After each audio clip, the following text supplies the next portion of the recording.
welcome back to Ask Alec, where I take your questions on poker and answer them in quick videos. Today I'm bringing this to you from the Vdara here in Las Vegas. Awesome trip, love it out here. Great question from Reggie, who just was here last weekend, and inspiring question for him.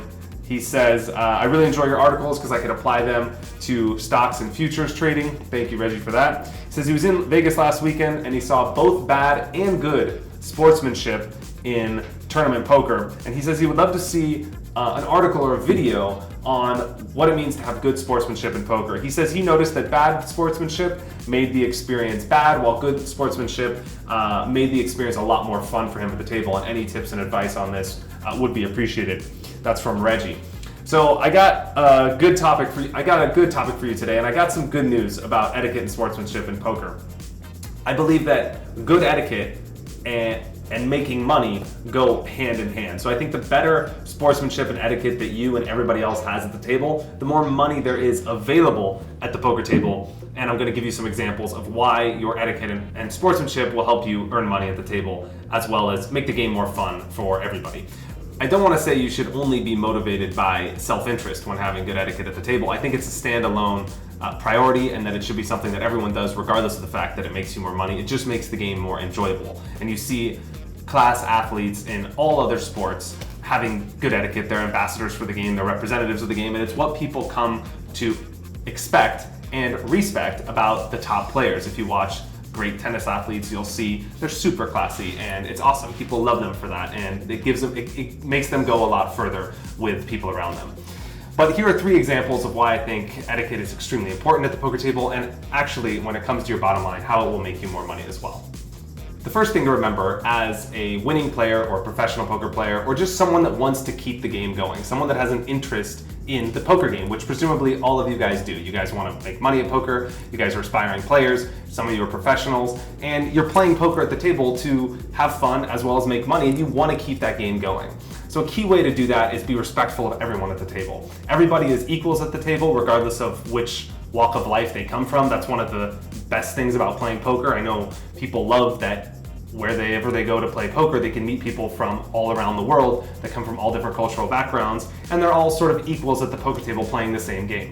I feel like a very common thing is to divide people based on their skill level, and I know this is a strategical approach to the game where you profile different types of opponents based on how they play and their skill set, but it sort of dehumanizes the other people, and you don't really stop to think about who they are as people, but rather just what their inefficiencies are or their inadequacies are with their poker game.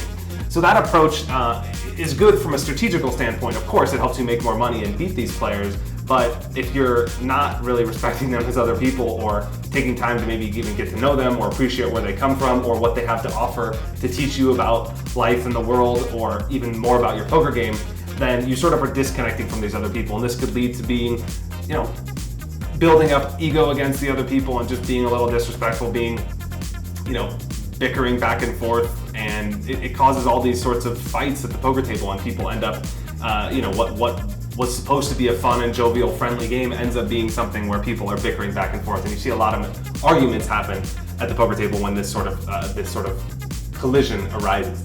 Now, of course, it's not a fun environment to play in, but it also doesn't help anybody's bottom line. When this happens, people are much more defensive. They're trying harder to win. Their ego's at stake. They want to showcase how good they are, and they're trying to play better poker. And some people even quit or don't like the game. And other players who aren't necessarily part of this bickering, third parties, for example, will quit the poker game simply because they aren't having fun anymore. So if your job as a professional is to entertain your customers and keep everybody at the table happy, you're essentially winning money off of the entertainment you're providing for other people, similar to the house in blackjack, if you will. You don't really make any money. You don't give yourself any opportunity by creating or facilitating a poker environment in which people are unhappy, frustrated, or fighting. So do your best to be respectful to others at the table, and calm down the collision whenever you see it at the table, and just treating everyone fairly and treating everyone as a human, and enjoying where they come from, and appreciating the fact that people come from all over the world, and one of the best things about poker is getting to know people from everywhere. Point number 2 for etiquette is very common at the table. You see this often, is people ask to see other people's cards whenever they muck. Now, I personally feel like while this rule is technically legal, I don't feel like it's very respectful. and I think that players who muck their hand should be entitled to not being able to show everybody else at the table. One of the advantages of making calls on the river is you get to call for information. You hear that all the time. People call a bet on the river and they get to see what the other player has. This gives you a positional advantage. This gives the caller, the defensive player, a strategic advantage in the hand. They essentially are getting extra value for their call. They get to see the other person's hand first if they happen to be wrong. So when you ask to see that person's cards, of course you're doing something legal, and you also are able to see his hand and gain more free information yourself as a third party. But just because it's legal doesn't mean it's fair or proper. Slow rolling is technically legal within the game. You're allowed to tank and call with a hand which you know is the best one or very likely to be, but it's definitely discouraged and even, it's not unethical, but it's definitely very, very highly frowned upon. So in the same way that what is legal is not necessarily what is the most appreciated in the poker world, I would say that asking to see someone's hand is definitely a no-no. Not only does it, while some people think that it might gain them information and actually make them more money, I think long-term the implications are severe. I actually think it does the opposite effect. So number one, when you ask to see someone else's hand, people generally dislike you. It's not something that people are ever flattered to hear. They're never gonna think more highly of you, which is not really good for your image at the table. It's not like a great thing to have everybody kind of be annoyed at you at the table, number one. But more importantly, number two is when that person who wants to make a big call on the river, maybe he's a bad player, maybe he wants to give himself an excuse to call, maybe he knows he's beat and he just doesn't want to fold his hand, and then he wants to lie later and tell everybody that he actually had a better hand than he did, so he doesn't look stupid and he could cover safe face, as they call it in Eastern culture. But you don't allow him the possibility to do that when you expose his hand. You're exposing his ego, you're exposing that person, and he becomes sort of vulnerable, and it makes that person less likely to make bad calls in the future. And when that person knows that he's exposed every single time he makes a decision on the river, and you conceal that blanket of privacy, he's much less likely to make bad plays in the future. And essentially this is going to make you less money in a time when you are in a pot against him. So I think that the information you gain from seeing what someone called a bet with on the river is much less valuable than what it does to improve their game and that person's psychological approach to poker. You also, lastly, especially if this guy's a bad player, you really don't want him quitting the game, because if he's going to quit the game now because you sort of exposed him and he's frustrated and pissed, and again, as a recreational player, he's just there to have a good time. And he's not having a good time, number one, when he loses the pot, because of course the only time you don't see his hand is when he loses, when he goes to muck. And number two, now that you pissed him off after he's losing, now he's just going to get up and quit. Nobody makes any money. So you can see how your interests to be respectful are also correlated with your interests to make money. And if you keep these two things in mind, one of them, whatever you're motivated by, will essentially keep you in check. Last piece of advice on etiquette is not to complain about bad beats. This is something that you guys probably experience the most, maybe you do yourself, you see the most often at the table. And I have a few good reasons why I think doing this will negatively affect your poker game and ultimately your bottom line. But first, number one, the etiquette side of things. Really, nobody likes to see other people complain. And even though they might sympathize with your bad beat and they might feel like, oh my gosh, this guy got so unlucky, that's brutal, they might want to express that concern to you, but the moment you start complaining about it, their approach towards you changes, and then they go from sympathetic to annoyed and frustrated. And this is a very quick, sort of weird psychological switch that happens at the table.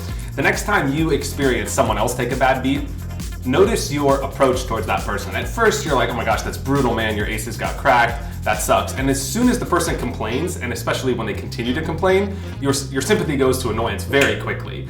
And so this makes other people at the table essentially annoyed by you. And it's never good to be annoying at the poker table. It's never a good position to be, because remember, your job is to entertain your customers. You want to keep everybody happy and having a good time. And you don't want other people's attention. They have their own problems in their own life that are, to them, everybody's problems are bigger than your problems, of course. They're bigger than your bad beat. They're going to the poker table to forget their problems. They don't want to hear about your two aces. They don't really care. So that's the harsh truth, and I'm sorry to say it, but that's just how it goes. While your bad beat is not necessarily a problem or a level of importance to anybody else, it still is important to you. I get that. So you have to find something for you that ultimately releases this energy without bothering other people at the table. I'll give you two things that I do personally which have worked well for me. One is I like to bring little tiny snacks that are healthy to the table, the cookies that you saw from my wife or a piece of chocolate, whatever it is, and I like to just have a little snack in between hands. Every time I take a bad beat, a little tiny piece of chocolate cheers me up. So it's simple, it's something that I do, and it just reminds me that there's other things more important and simple in life that bring me pleasure other than the cards that come that I can't control. The second thing I like to do is I like to repeat to myself a mantra, something that's positive and affirming and keeps my focus back in the poker game on the things I can control. And so I tell myself something positive and encouraging about what's going to come and what's going to happen in the future and what my focus is going to be during the session, so that my attention is not focused on the bad beat I just took, but rather playing the next hand the best way possible, because ultimately that's all you can control.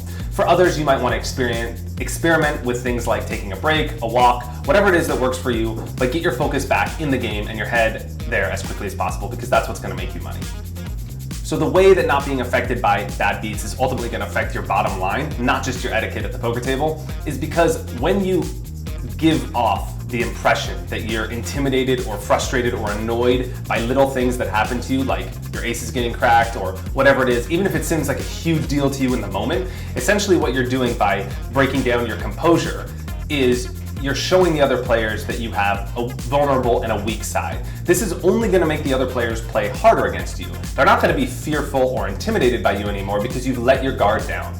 It's similar to other sports when you see tennis players breaking their racket and smashing them after a bad point, or the umpire calls a ball out when it's actually in, or whatever it is. When they sit there and they break their rackets and throw them on the ground, they just look stupid and silly, and ultimately the other player gains more confidence by your weakness. Instead, what a real rock star does is after they take a bad beat, or they miss an easy shot, or something goes wrong, they just walk back to the line and serve the point again, and it actually instills even more fear into your opponents than when you win a big hand. Because if they see that even in your darkest moments of pain and frustration, when you lose a ton of money, if you're still not affected at all and you have a completely cool level head, that scares the shit out of people, because most people realize, oh my gosh, if that were me, I'd be so tilted and frustrated. How does this guy just let it blow off of him? And that actually makes you even more intimidating than if you didn't take that bad beat.